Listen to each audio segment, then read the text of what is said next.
Hello, everybody. It is I, the Raven, And me, Dartalius. and we're the Greek Geeks.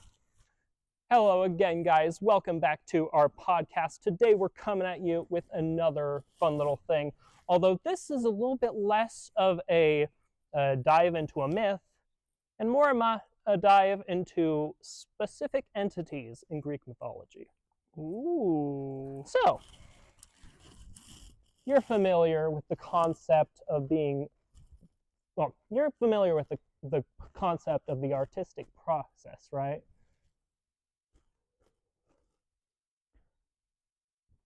Like, What?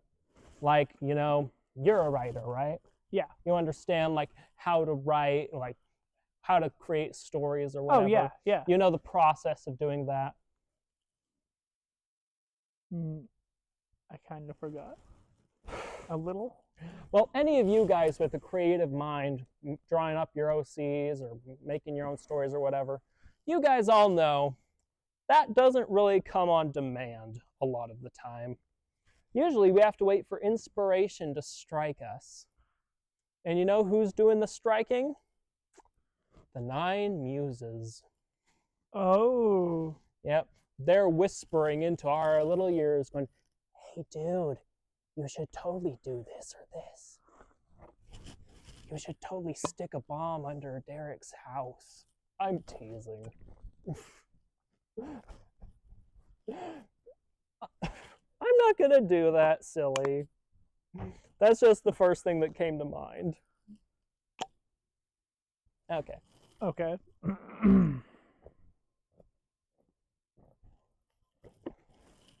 But damn Muses, they the best at providing inspiration. That is what they do. And funnily enough, they weren't originally 9 Muses. More on that later. So, you know their mother and father, right? I think I forgot. Their daddy was none other than Zeus. And and mom, I don't know how to pronounce her name, but it was it translated into English, it means memory. But okay. These 9 Muses, they go doing their thing, being super, super creative, whispering inspirations to all the great poets. Lots of kings would say that the Muses were the ones that gave them their skills of rhetoric to make them feel more worthy of being kings. Okay. Yep. And they all had names to begin with, but honestly, all the research I did said that they really weren't given specific areas, like specializations. I know there was one that did have one. No, I'm talking about like at first. Oh, later, at first. Yeah, like okay. It wasn't until later that they all started specializing in something. Before, they were all just referred to collectively. Okay. Yep. But they really weren't mentioned in a lot of myths except for when they were invoked in prayer, like right before the story begins. Being like, hey, Muses, please let me tell about that time Achilles had a bad day and made it everyone else's problem. Oh, yes. That's literally how the Iliad starts out. Oh, yeah, because his poor best friend. Yeah, his or cousin. His poor best friend. But depending on the version you read. Yeah. But yeah, that entire story opens up with Homer praying to the Muses to give him the ability to say such things. Wow. Anyways, let's go on to the actual Muses. So the names of these guys. So I was stupid and didn't write down notes, so I'm just going to read them off of this here list. Let me have this. So there was these ladies, these really nice ladies. It's called the 9 Muses. Okay. Their leader was their eldest, named Calliope. Calliope, I love that name. Yep. Her name comes from the Greek words kalos, meaning beauty, and ops, meaning voice. She was all about beautiful voices. She was best known for her She was best known for like rhetoric, like that was Okay. her biggest thing, at least later on. There was the next one, Cleo, like like that dog from Clifford and the Red Dog. Oh yeah. Yeah, but she was the muse of yeah. She was the muse that was most invoked by the historians because she was really into she was really into helping people write about history. Oh, and I forgot one thing about Calliope. Calliope was also the mother of Orpheus. Oh yeah. Yeah, she was the reason why his music was so darn good. Nice. Yep. Yeah. Originally, the 9 muses were supposed to be virgin goddesses, but all that changed when the Fire Nation attacked. Okay. Yep. Nice. And Calliope decided she wanted herself a child, so she made Orpheus. But anyways, going back to the other muses, Erato. You must really love Erato, don't you? You know who Erato is. No. Erato, her name is kind of derived from Eros. She was the one you wanted to go to be inspired to write erotic poetry and stories. She really liked getting explicit.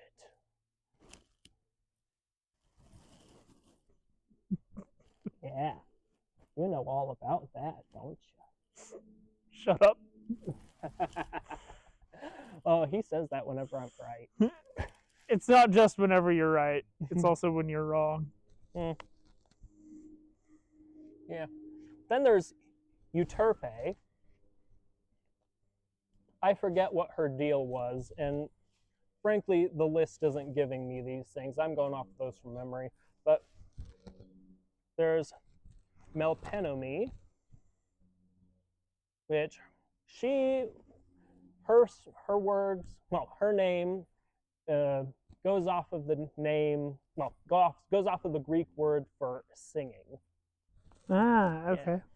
Yeah. There's Polyhymnia, she of many hymns. Okay. Terpsichore, which means she who delights in dance. I know her because she was the dancing muse.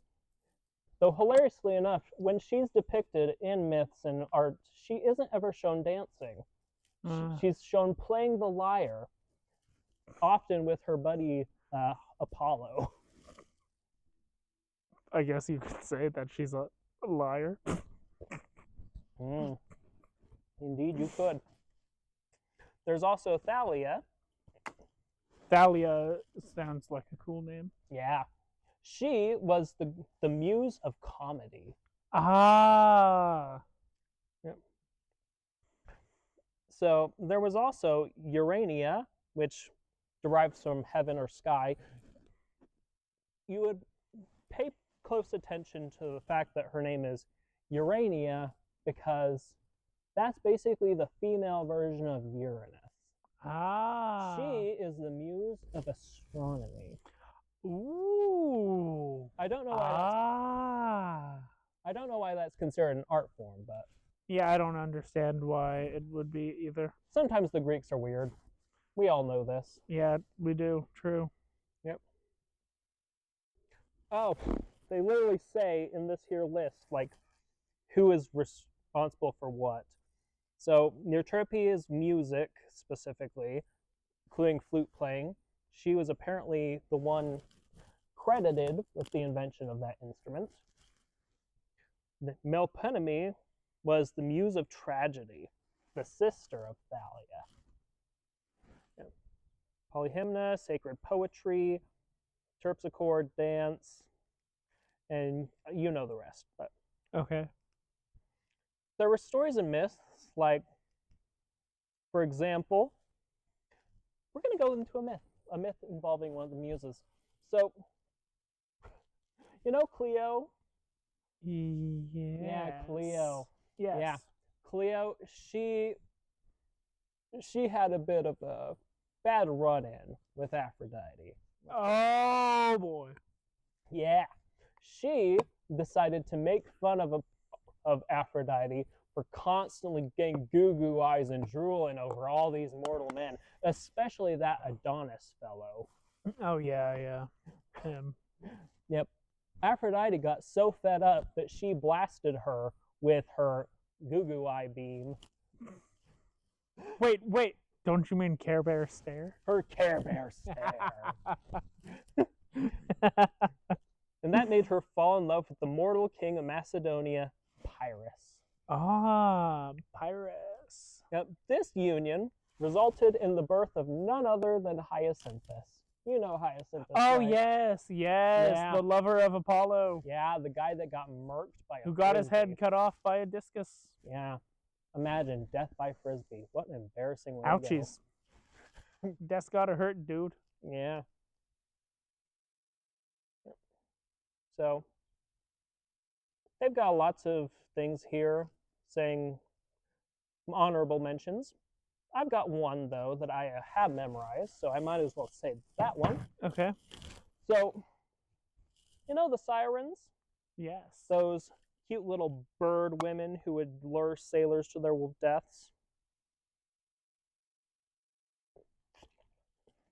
Now you may be saying, audience, no, they weren't birds, they were fish. Well, they were originally birds. This is how they became not birds. So, one fun thing about Greek mythology is you don't want to challenge the Muses. That never ends well for you. Okay. Challenge the Muses, you're going to lose, and then you're going to get humbled. So them sirens, with their beautiful music and singing to their doom,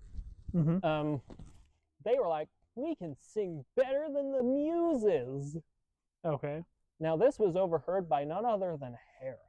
Oh snap. And Hera, she's like, oh really? You really think so?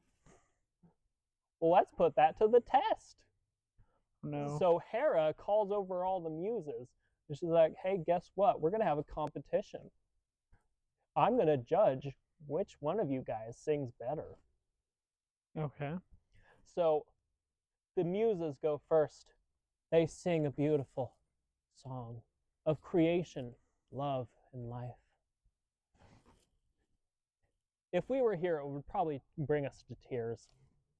And the sirens then went about getting it on, temptation, lust. They sang a pretty little song that he would die to. That would be his dying song. But, however, Hera decided that the Muses sounded better, and she liked their lyrics more. Dang it. So the sirens weren't too happy about losing. They were probably even less happy when Hera punished them by getting rid of their wings and their feathers. They were no longer bird women. They were just stuck on the rocky cliffs now.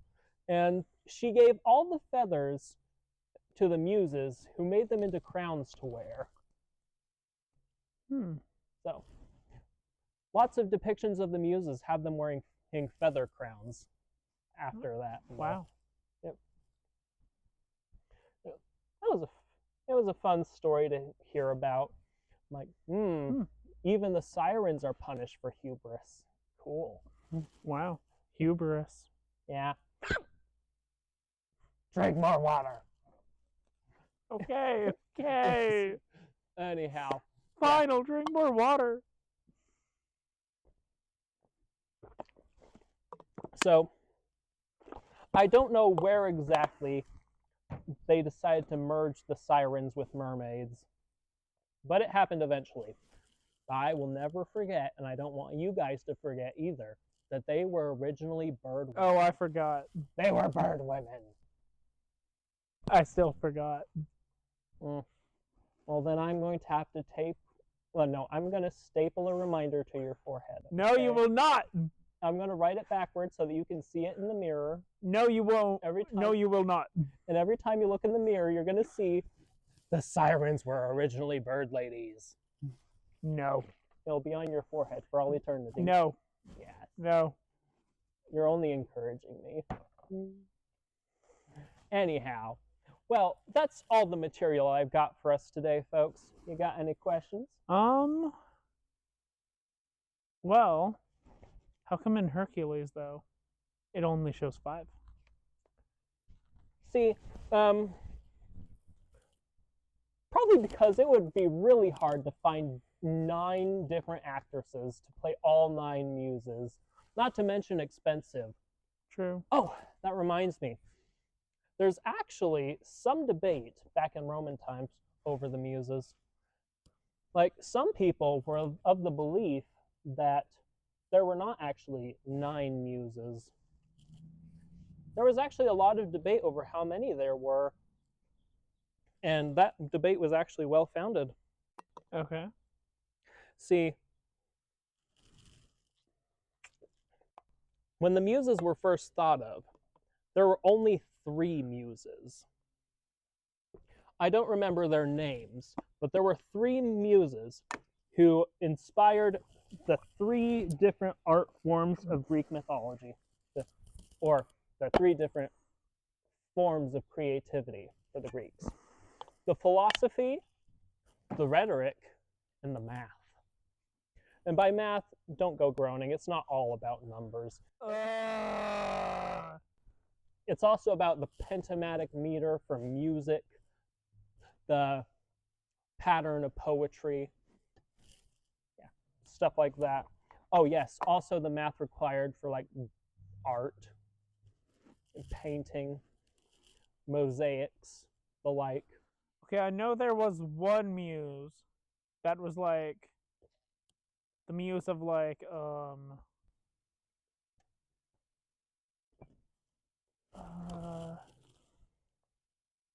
love, basically. I'm pretty sure that was Erato.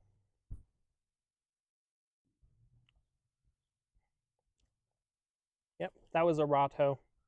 She's mostly known for her erotic poetry, but she was also known for love stories. Okay. Yeah, she inspired a lot of those. Yep, she was also known to frequent the beaches of Crete, where Poseidon and Narcisse shared their love, and where Anteros, the god of requited love, was born. Or requited love. Requited. I've heard it both ways. But either way, yeah. So there were originally 3, but they eventually split into 9. Wow. And that number continued to be debated for ages to come. But most people today agree that there's 9. Yep. What else? What other questions do you possibly have? That's all. That's all? All right. Well, this has been a lot of rambling, and I admit Calliope was not with me today. Dang. Yeah, my performance wasn't the best today, folks, but I still hope you enjoyed. Thank you so much for listening to us today. Yeah. Yes, we hope you enjoyed this as much as we enjoyed sitting here just drinking, talking about our favorite myths, and in this case, the Muses. Yeah. Please comment down below what kind of myths you would like us to cover.